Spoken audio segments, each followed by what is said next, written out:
Torej, lepo pozdravljeni v mojem imenu in tudi zahvaljujem se predsednici za povabilo. Upam, da bom v naslednjih parih minutah predstavil moje videnje davčne reforme, normalno tudi glede davčne reforme Nove Slovenije. Jaz nekako spremljam davčne predloge Nove Slovenije že od zadnjih volitev, kjer sem ugotovil, da je Nova Slovenija imela najboljši program, kar se tiče davkov. Drugi o tem niso kaj dosti pisali in tudi zadnji predlogi, ki ste jih pripravili v teh spremembah, teh 5 predlogov, sem jih tudi pregledal in menim, da so dokaj dobri z nekaterimi manjšimi popravki, kajti jaz vsako spremembo davčno gledam z več vidikov. Torej gledam jih z vidika bodočih prihodkov, odhodkov in pa iz vidika elektronskega poslovanja. Kaj pomeni določena sprememba, če do nje pride, koliko bo to otežilo poslovanje davčne uprave ali pa olajšalo. Če samo pomislim, ko sem takrat leta 2006 vztrajal na temo, da se uvede informativni izračun dohodnine, ki ga sedaj sprejemate in pomeni, ne izpolnjujete več dohodninskih obrazcev, ni bilo nobenega, ki ni bi bil proti in takrat sem imel srečo, da je bil minister dr. Andrej Bajuk, ki je to zadevo razumel in je rekel, da podpira moj predlog in če njega takrat ne bi bilo, tudi te spremembe ne bi bilo, kajti ne bi jo mogli uresničiti. Torej, to pomeni, da se da vse, da tehnologija pomeni računalniki omogočajo praktično vse možnosti, samo jih je treba prilagoditi in pa normalno treba je določene zadeve potem ukiniti, ki onemogočajo takšno elektronsko poslovanje. Če se samo malo dotaknem, preden grem na vaše predloge, če se dotaknem tega, kar se dogaja sedaj. Kot veste, je vlada 10. novembra objavila predloge sprememb, katere za čudo ni sprejel nihče z odobravanjem, niti sindikati, niti gospodarstvo, praktično nihče. Pomeni, to je spet moje mišljenje in to sem jim tudi povedal včeraj, napaka, da davčno zakonodajo pripravljaš sam v ministrstvu. Davčna zakonodaja, za katero želiš, da ti jo ljudstvo sprejme, jo moraš pripravljati skupaj z vsemi, pomeni z gospodarstvom, z profesorji, z davčnimi svetovalci in pa normalno s predstavniki Ministrstva za finance in ko se oni uskladijo, potem je zakon usklajen in ni nobenih težav. Tisto, kar tudi pogrešam velikokrat je, da se zakonodaja, ki se pripravlja, da je tudi pri tej spremembi zakonodaje treba gledati vnaprej. Nič kolikokrat se je pripetilo, da je neka opozicija bila proti neki zakonodaji, jo je rušila, čez eno leto je bila pa vladajoča stranka, pa je tisto, kar je rušila, je sedaj manjkalo. Torej, če bi takrat se strinjala s tem, bi bilo veliko boljše. Zato zmeraj jaz polagam na srce vsem, da ko se zakonodaja sprejema, da ne gledajo predvsem interese Slovenije in pa interese davčnih zavezancev, ne pa mogoče tisti takrat svoje ozke politične interese, ker enostavno so davki prej resna stvar, da bi se z njimi ukvarjali na tak način. To, kar se je zgodilo s temi reformami, torej ne vem, koliko ste seznanjeni, včeraj naj bi minister Mramor povedal, da predloge umika, pomeni po 10 dneh, ko so bili v javni obravnavi, naj bi jih umaknil, če se gospodarstvo ne bo strinjalo. Gospodarstvo je že povedalo, da se ne strinja in se čutijo izigrane. Jaz sem tudi povedal, da je to res, torej sam nisem sodeloval pri tem, ampak pravim, da so izigrani na nek način. Če pa gremo po besedni razlagi, pa niso izigrani. Minister Mramor je obljubil razbremenitev dela in to je storil. Samo pri 13. in 14. plači, katero se izplačajo redko kdo. Že z 12 plačami imajo težave, kaj šele 13. in 14. Ampak on je svojo besedo držal. Normalno vsi drugi so pričakovali, da bo razbremenil prvih 12 plač, kar pa je predvsem na področju prispevkov zelo težko. Jaz menim, da je treba pripraviti celovito davčno reformo, ne samo govoriti o zmanjšanju stroškov dela, kajti tisto je, če vzameš pri prispevkih, moraš nekje dati, je pa problem ta, da če prispevke zmanjšaš, jih ne moreš zmanjšati brez tega, da zmanjšaš pravice ali pa da zadevo dopolniš iz proračuna. Zaradi tega pravim, da je treba delati celovito reformo, vse davke na celotnem področju. Če se še enkrat vrnem nazaj na leto 2006, mi smo takrat v 5 mesecih pripravili 7 zakonov, od meseca februarja do meseca junija, ko so šli na vlado. Tem zdaj ni uspelo v celem letu pripraviti, mislim, da je par sprememb v 2 zakonih in 3. zakon glede obdavčitve dobička zaposlenih. Jaz pri obdavčitvi dobička zaposlenih imam čisto enostavno rešitev, ne vem, zakaj jo noben ne želi razumeti.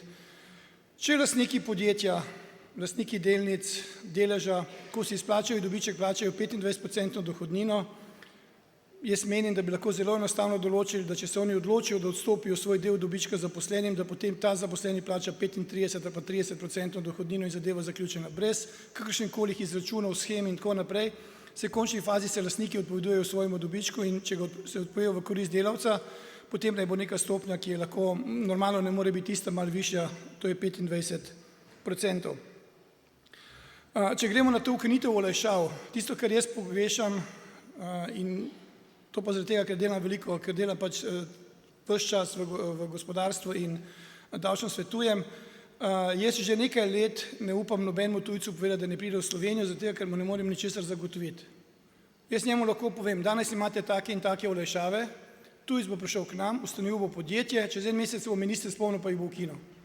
Pomeni, manjka nam v Sloveniji neka konstantnost davčnih predpisov, neka predvidljivost, da vemo, kaj nas čaka v bodočnosti, ne pa, da se, bom rekel, vsakokrat nekdo nekaj premisli, iz enostavnega razloga, kot je bilo včeraj, ko sem poslušal na Odmevih, ja, olajšave bomo ukinili, zato ker jih zelo malo koristi. Obdržali bomo pa zgornji razred, kjer jih je samo 1% gor. Mislim, če jih je samo 1% v zgornjem razredu, potem je ta razred nepomemben. In če se dotaknem tega zgornjega razreda, tisto, kar me pa res moti me zaradi tega, ker sem davčni svetovalec in gledam to drugače, bil sem tudi dvakrat direktor davčne uprave, gledam tudi s tistimi očmi, moti me to, ker se zmeraj reče, obdavčili bomo tiste z visokimi dohodki, ker je njih treba obdavčiti in s tem bomo razbremenili one z nižjimi dohodki. To nikakor ni res, ker čim ti rečeš, da boš obdavčil nekoga z visokimi dohodki, se bodo ti ljudje začeli obračati in iskati, kam naj grejo. Ko sem jaz pred 5 leti opozarjal, da Slovenci bodo zapustili, torej uspešni Slovenci, da bodo zapustili Slovenijo, mi nihče ni verjel in so rekli, da zganjam preveliko paniko. Ko so sedaj pred dnevi objavili seznam največjih bogatašev v Sloveniji, od prvih 12 mislim, da jih 8 živi v tujini. Normalno, tisti, ki imajo dohodke, se bodo odločili, se bodo prestavili nekam drugam in potem ostanejo tukaj tisti z nižjimi dohodki, kar se pa spet pliva na davčno stopnjo. Lahko vam povem, da sem potoval veliko po svetu in lepše dežele, kot je Slovenija, ne boš našel nikjer in zaradi tega pravim, mi moramo znati, kako privabiti nekoga, da bi bil pri nas davčni zavezanec. Jaz imam 2 predloga, ki sta bolj taka, bom rekel, nenavadna, zelo nenavadna predloga. Prvi predlog je, da bi v Sloveniji uvedli 10% stopnjo dohodnine za vse tiste, ki imajo davčno osnovo nad 1 milijon evrov.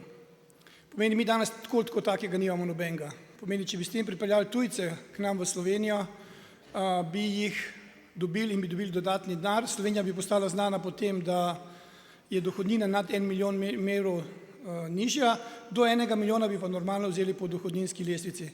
In drug predlog, ki je tudi nenavaden, je, jaz bi ukinil dohodnino na 90 let starosti. Ker enostavno ne vidim potrebe, zakaj bi ljudje, ki so toliko stari, plačevali dohodnino, bi pa lahko uživali v lepotah Slovenije v zadnjih dneh življenja, ker to nas tako vse čaka in nimamo se tukaj izmikati.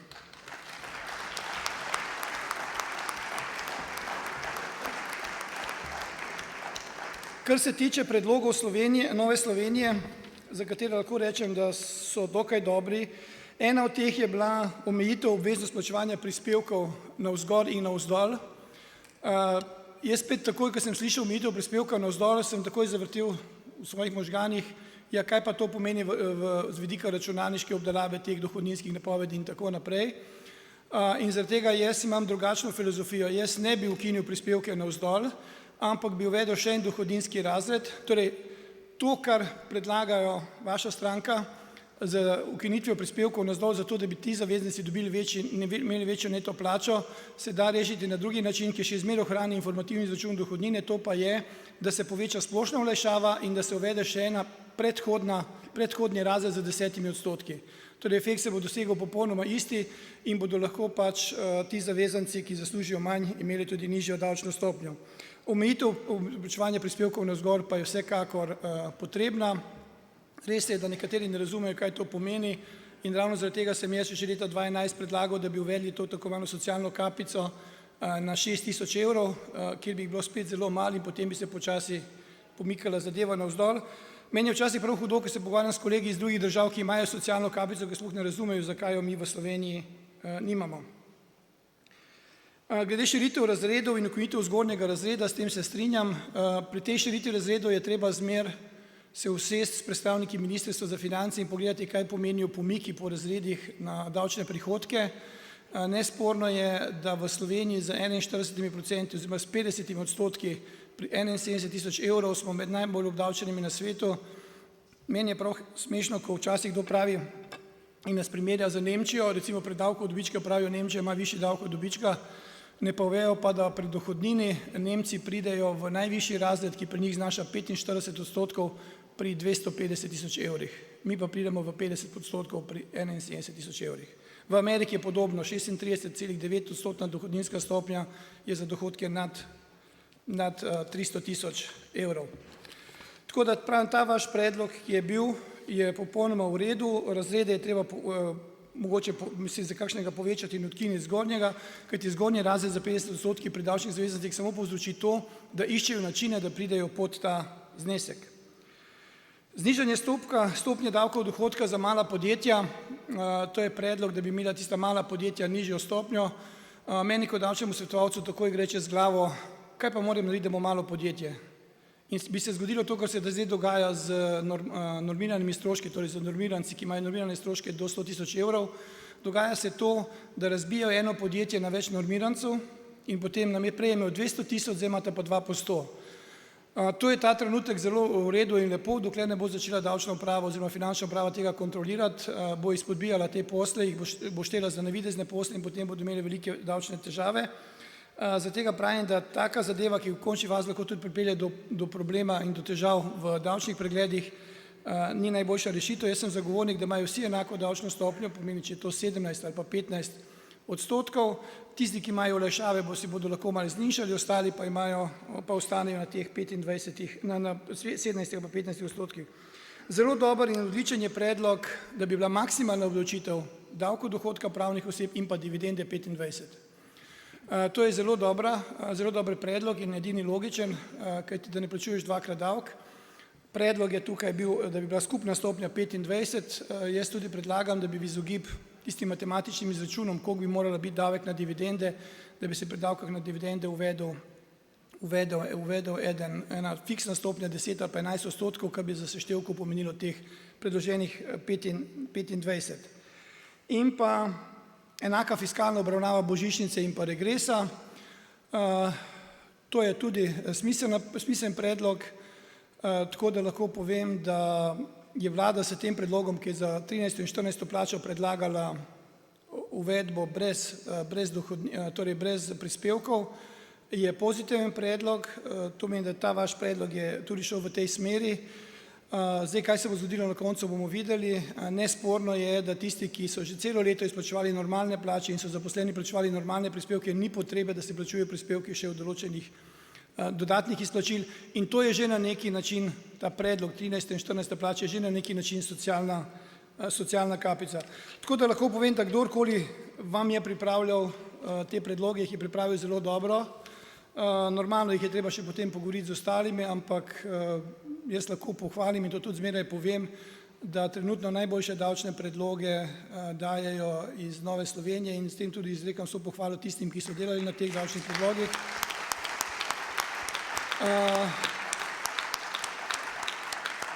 In upam, da boste nadaljevali s takim delom, kajti le na ta način lahko nekaj naredimo, da se tuji vlagatelji in tisti, ki želijo ustanoviti podjetje, ne bodo izmikali Sloveniji in odhajali v Avstrijo, Švico ali pa kamorkoli drugam, ampak bodo ostali tukaj, ker imamo zares veliko ponuditi, predvsem na področju, svetovalnih storitev. Meni je prav hudo, da ni Slovenija postala sedež multinacionalk, kar bi lahko bilo, lahko bi imeli tukaj veliko zaposlenih Slovencev v dobrih podjetjih, ampak žal so se ti premaknili proti jugu, ker tukaj jih nismo znali sprejeti oziroma jim pripraviti kakšne ugodne davčne obravnave.